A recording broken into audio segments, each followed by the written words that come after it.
क्या हम इस टाइप से राइट कर सकते हैं इसको,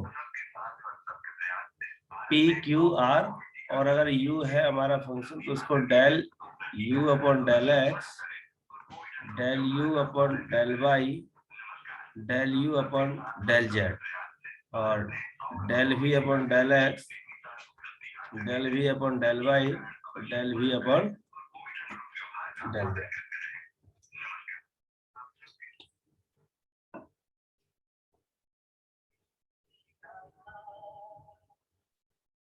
ठीक है, यहां से अपन सॉल्व कर सकते हैं इक्वल टू 0 लेके। तो इस टाइप से सिचुएशन अगर आती है तो आप यहाँ से p कैलकुलेट कर सकते हैं। इसको छुपा लीजिए, पूरी लाइन को इसको छुपा लीजिए, तो इसका मल्टीप्लाई इसका multiply, that is called the p। समझ गए आप लोग। और q निकालना तो इसको छुपा लीजिए, और इसका मल्टीप्लाई इधर, इसका मल्टीप्लाई इधर, तो ये q आ जाएगा। इसी प्रकार r कैलकुलेट कर सकते हो। तो एक पी क्यू आर निकालने का एक यहाँ से एक बहुत अच्छा आसान तरीका भी है अपने पास। क्यों जी, सही है कि नहीं? यस। तो इस टाइप से, और अगर ये चीजें अपने पास निकल के आ जाती है तो अपन 1 सेकंड में पीडी भी बना सकते हैं। ठीक है, तो लिख लेना यहाँ से कि अगर यहाँ से अगर हमें पी कैलकुलेट करना है तो पी कैलकुलेट करने का तरीका होगा यहाँ से कि इसका मल्टीप्लाई इधर और इसका मल्टीप्लाई इधर, तो क्या हो जाएगा आपका del u upon del y into del v upon del z minus del u upon del z into del v upon del y. सही है, तो इस टाइप से अपन कैलकुलेट कर सकते हैं। एक तरीका ये भी है कैलकुलेट करने का।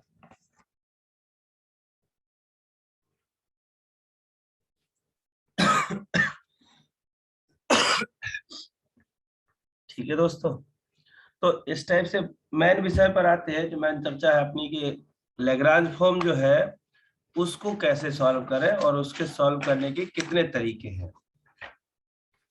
ठीक है, ये सारी बातें बहुत है, ऐसे चर्चा करते रहेंगे। जरूरत पड़ने पर अभी बहुत भी और भी चीजें इसकी शॉर्ट ट्रिक में जाएंगे, तब सीख लेंगे कि किस टाइप से बच के निकलना है यहाँ से। तो यहाँ पर अगर बात करें, अब आपको ये तो नहीं पूछना पड़ेगा ना किसी से कि लैग्रांज फॉर्म के लिए अगर पी क्यू की जरूरत पड़े तो कैसे निकालो, ये तो क्लियर हो ही गया। Yes sir. अरे p इक्वल टू कैसे? अरे p इक्वल टू नहीं है, यहाँ पर p कैलकुलेट कर लिया है इस टाइप से, इसको छुपा के ये मैट्रिक्स मेथड से, सॉरी,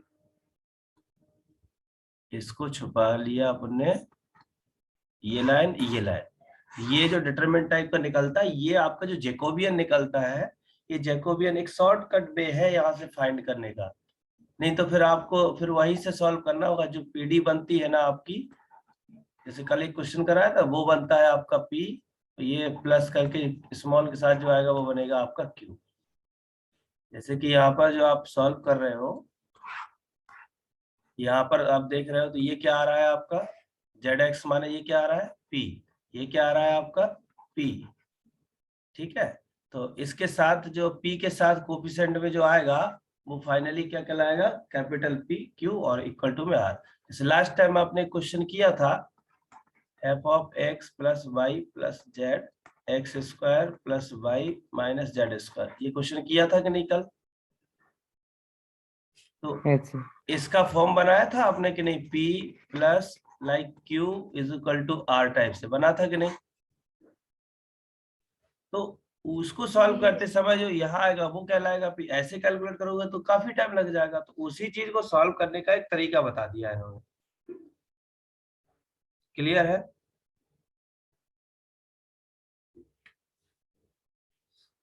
तो इस टाइप से हम कैलकुलेट कर सकते हो। तो लिख सकते हो, अगर याद रखने के लिए लिख सक रहे हो तो ठीक है, दोबारा बताता हूँ।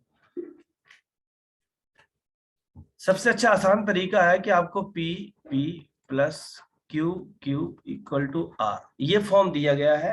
ये है आपका जनरल लैग्रांज फॉर्म है।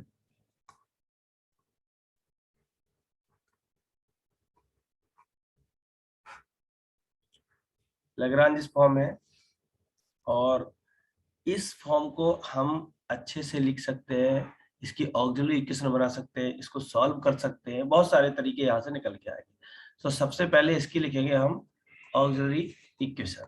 तो ऑक्सिलरी इक्वेशन लिखने का तरीका है इसका dx upon capital P equal to d y upon capital Q dz upon capital R। P Q क्या है? पी अभी बताया था, क्या है बताइए कोई? Del u upon del y del v upon del z minus del u upon del z और del v upon del y। इसी प्रकार q लिख सकते हो, इसी प्रकार r लिख सकते हो, मैट्रिक्स याद रख सकते हो। ठीक है, क्लियर है कि नहीं? याद लिख सकते हो ना, लिखने का एक तरीका बता दिया, याद रखने का तरीका बता दिया, कभी भूलोगे नहीं।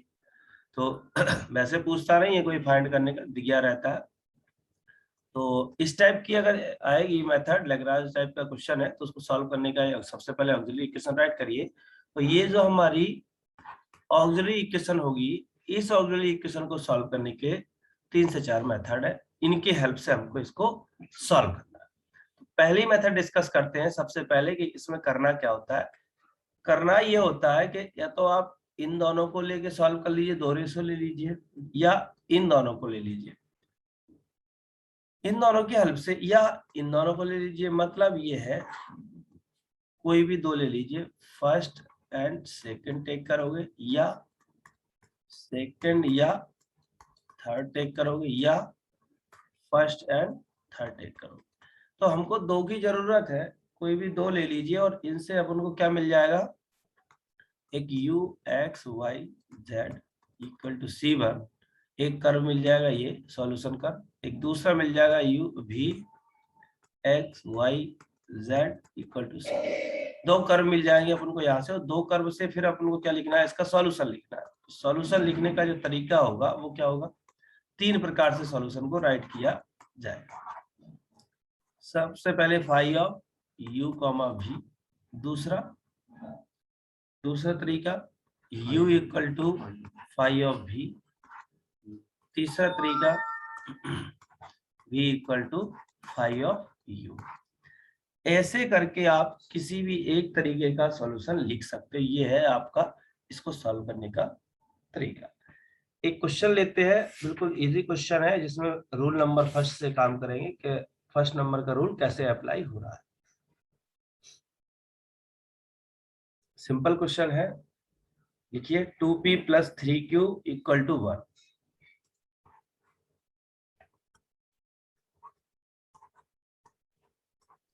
To p plus 3q equal to 1।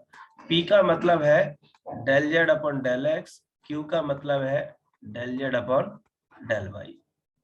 Partial की बात कर रहे हैं यहाँ पर। बताइए, देखिए आप इसको शकल इस टाइप की नहीं लग रही क्या, p p plus q q equal to r type से, लैग्रांज फॉर्म की है। तुलना कर दीजिए जल्दी से, p की वैल्यू क्या आ जाएगी 2, q की वैल्यू कितनी आ गई 3 और r की वैल्यू कितनी आ गई 1। फटाफट इसका क्या लिख दीजिए, ऑक्सिलरी इक्वेशन लिख लीजिए। dx upon p dy upon q और dz अपॉन r, और ये हो जाएगा आपका dx अपॉन 2 और dy अपॉन 3 और dz अपॉन 1। बताइए सही है यहाँ तक? किसी को कोई प्रॉब्लम? No sir. तो अब तो इसको सॉल्व करना बहुत आसान है। इन दोनों को ले लीजिए, चाहे इन दोनों को ले लीजिए, चाहे इन दोनों को ले लीजिए। तो मैंने कहा फर्स्ट एंड सेकंड लूंगा मैं सबसे पहले। ये हो जाएगा dx अपॉन 2 dy अपॉन 2। फटाफट सॉल्व करिए। सॉरी 3 है ये, है ना? तो क्या आ जाएगा 1 अपॉन 2, इंटीग्रेशन कर दो। इंटीग्रेशन करोगे तो क्या आ जाएगा,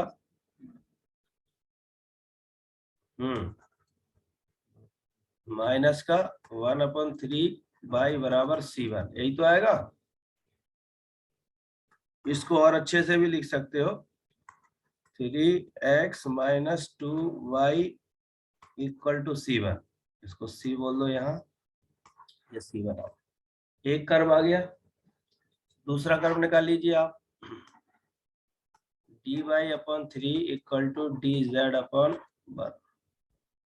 सॉल्व कर दीजिए जल्दी से इसको, y minus 3z equal to C2। अब कोई कहे मैं तो फर्स्ट वाला लूंगा, तो फर्स्ट एंड थर्ड आप ले लीजिए, कोई फर्क थोड़ी पड़ता है मुझे, उसका रूप बदल जाएगा, है ना। तो क्या हो जाएगा, dx/2 इक्वल टू dz/1। क्या हो जाएगा, ये हो जाएगा आपका x minus 2z 2z।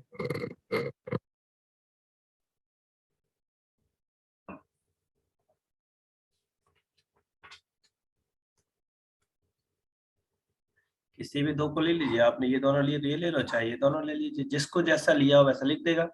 Solution क्या हो जाएगा इस केस में, 3x माइनस 2y कॉमा क्या हो जाएगा x माइनस 2z। ठीक है, इक्वल टू, जैसे लिखना चाहो वैसे आपकी मर्जी। क्लियर है कि नहीं यहाँ से। अब बात करते हैं रूल नंबर 2 कहता है,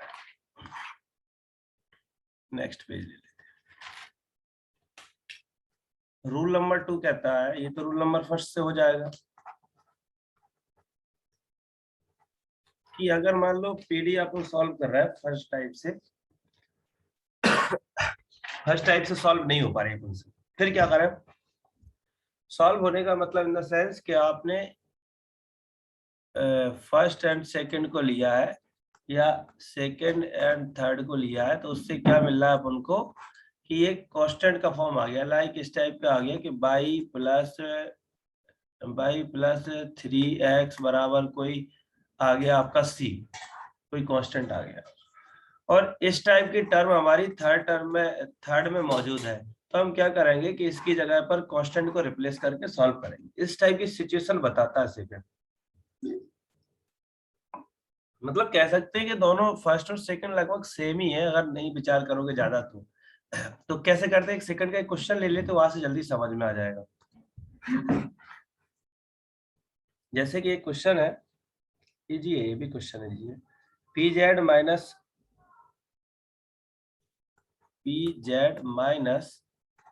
qz equal to z² plus x plus y, है ना, और इसका होल स्क्वायर। ठीक है, देखिए अब बताइए कैसे करेंगे इसको, जल्दी से बताओ। ये लैग्रांज का रूप हुआ कि नहीं हुआ, ये बताओ पहले तो। क्यों मित्रों, लैग्रांज का रूप है कि नहीं, जल्दी से बताइए। की वैल्यू z है, q की वैल्यू माइनस z है, r की value z² plus x plus y का होल स्क्वायर। ये कौन सी पीढ़ी है, ये बताओगा कोई, कौन सी पीढ़ी है ये।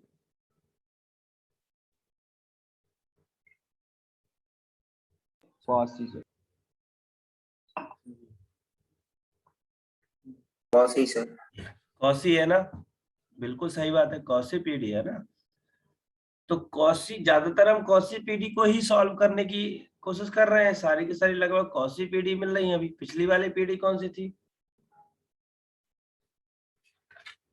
पिछली पीढ़ी जो थी वो कौन सी पीढ़ी थी,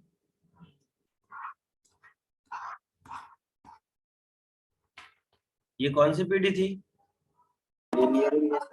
ये आपकी लीनियर पीढ़ी थी, सही बात। तो अब बताइए कैसे करेंगे। सबसे पहले ऑक्सिलरी इक्वेशन लिखेंगे, del x upon z del y upon minus z square plus x plus y का होल स्क्वायर। करिए सॉल्व।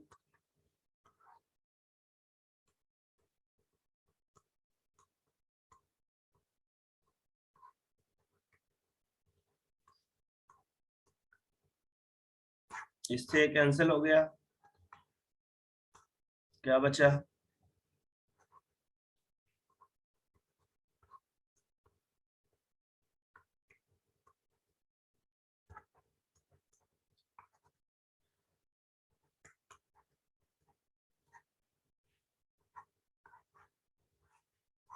बोलिए, आएगा कि नहीं आएगा?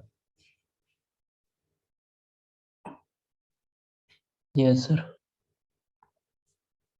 अब देखिए क्या फायदा हो गया कि पहले दो लेने से x प्लस वाई की हमको क्या मिलने लगी, कि कांस्टेंट की वैल्यू मिल गई। तो ये वैल्यू हम यहाँ पर यूज कर सकते हैं जब जब इस टाइप की सिचुएशन दिखेगी। अब आप चाहे इसको, इन दोनों को ले लो, सेकंड थर्ड को ले लो, जिसको लेना उसको लेके सॉल्व कर दो इसको। तो आपने कहा अब मैं लेता हूँ, ऐसा कोई है जिसको ये कैलकुलेशन समझ नहीं आई हो? क्या होगा यहाँ पर? कोई कठिन नहीं किया, जेड से जेड कैंसिल हो गया, इंटीग्रेशन कर दिया, dx का x हो गया, dy का y हो गया। तो यहाँ पर आपका, और ये कांस्टेंट आ गया सम a।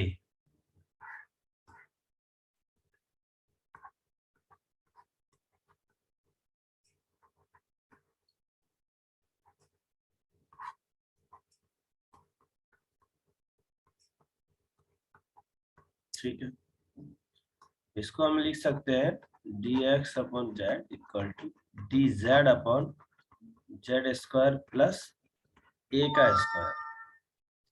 x प्लस वाई की जगह पर क्या लिख सकते हैं? तो इसको हम सॉल्व करें तो कैसे करें, कोई बताइए जरा। आप तो डिफरेंशियल आ गया ना। 1/8 tan inverse x upon a का फॉर्मूला। इसको ऐसे लिख सकते हैं क्या?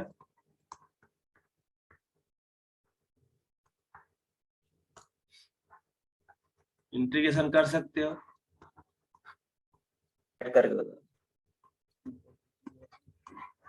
अब तो सॉल्व कर सकते हो, अब तो कुछ नहीं है इसमें।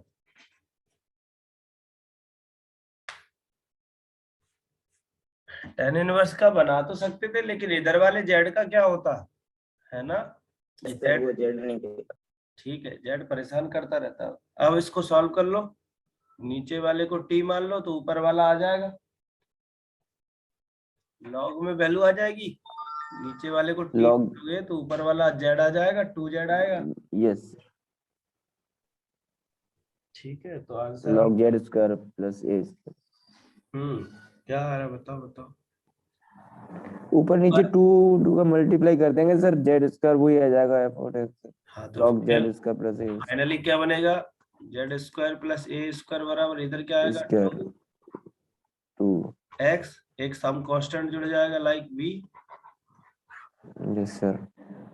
इधर वाला क्या हो जाएगा 1/t का log t हो जाएगा, और जो 2 आएगा वो नीचे आएगा, इधर मल्टीप्लाई हो जाएगा तो ये आ जाएगा 2x, सम कांस्टेंट जोड़ दिया अभी, ये आंसर हो गया आपका। सही है कि नहीं? इसको इधर लाके लिख दो, माइनस का 2x बराबर b,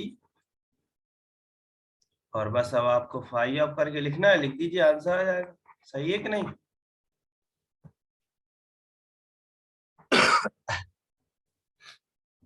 क्यों जी? एक और बात समझिएगा, रूल नंबर 3 भी आने वाला है। रूल नंबर 3 जो आएगा, ये बताइए, इसमें कोई पूछना हो तो रुको, नहीं तो फिर आगे बढ़ो।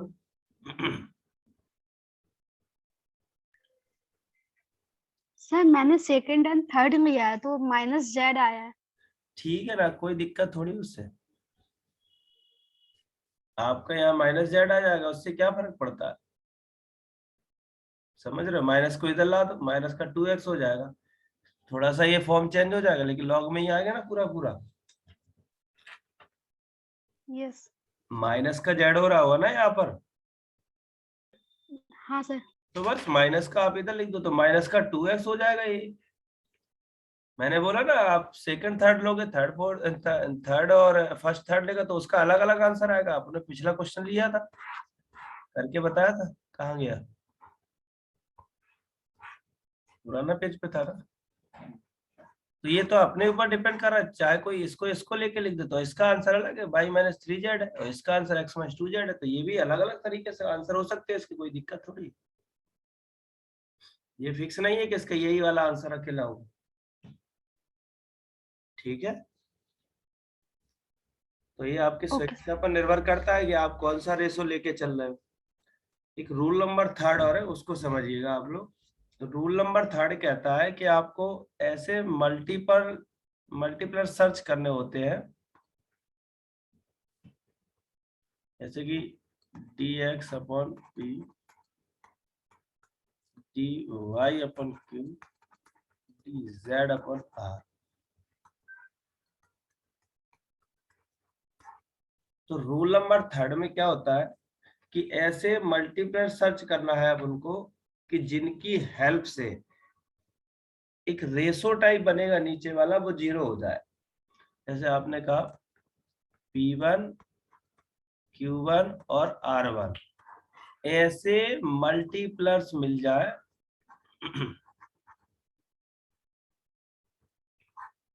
ऐसे मल्टीप्लर सर्च करिए कि जिनकी हेल्प से क्या हो जाए, P1 dx प्लस Q1 बोले हैं कि P2 बोल रहे हैं, कुछ भी जो आपने लिखा हो, Q1 dy plus R1 dz, नीचे P1 p plus Q1 q plus R1 r। इस टाइप की जो सिचुएशन बनेगी यहाँ से हम क्या देखेंगे कि ये मल्टीप्लस ऐसे होना चाहिए कि नीचे वाला क्या हो जाए, 0 हो जाए। तो नीचे वाला यदि 0 होता है, वो कहते हैं if P1 p plus Q1 q plus R1 r equal to 0। अगर ऐसे मल्टीप्लस मिलते हैं कि नीचे वाला 0 हो जाता, तो वो ये कहते हैं कि ऊपर वाला भी पक्का 0 होगा। इस सिचुएशन में कहते हैं imply P1 dx plus Q1 dy R1 dz बराबर 0। ऐसा अगर होता है कि अगर ऐसे multiplies P1 Q1 R1 search कर लेते हो आप, और जिनका मल्टीप्लाई करने पर आप देखते हो कि नीचे वाला 0 हो रहा है, डिनोमिनेटर का 0 है, तो फिर ये कहते हैं कि न्यूमरेटर भी इसका 0 होगा, और न्यूमरेटर भी 0 होगा। तो यहां से आप वो कहते हैं कि डायरेक्ट इंटीग्रेट करके आप डायरेक्टली सॉल्यूशन निकाल सकते हैं इसका।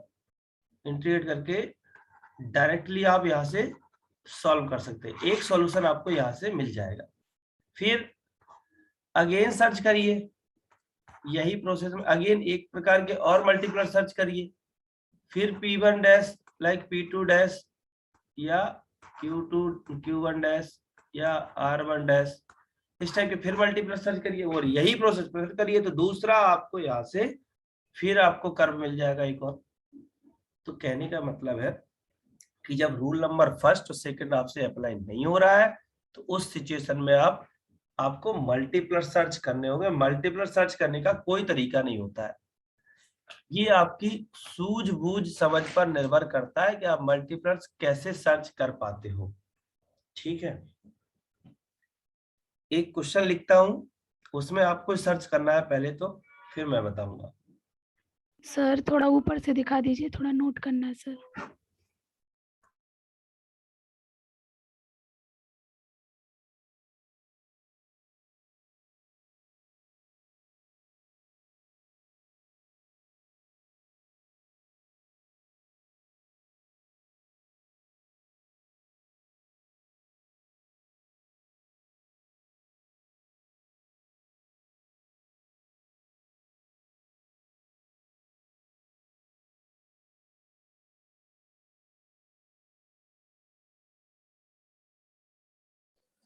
सर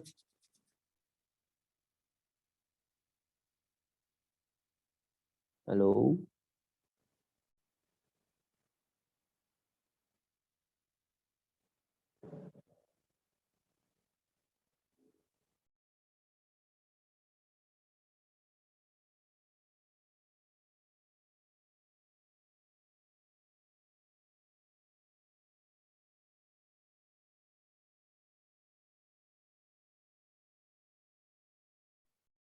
सही है, हाँ जी, हेलो सर, हाँ जी, हाँ जी। मतलब रूल नंबर फर्स्ट और रूल नंबर सेकंड में हम्म, थोड़ा डिफरेंस मतलब नजर नहीं आया, मतलब हाँ सही कह रहे हो। ऐसा और भी है कोई जिसको समझ नहीं आया डिफरेंस क्या है? डिफरेंस क्या था उसमें, मुझे कट इतना मतलब करके, वो सेम ही लगा सर, कट करके ज्वाइन कैलकुलेट करो, करके। कट करके ज्वाइन करो फिर बात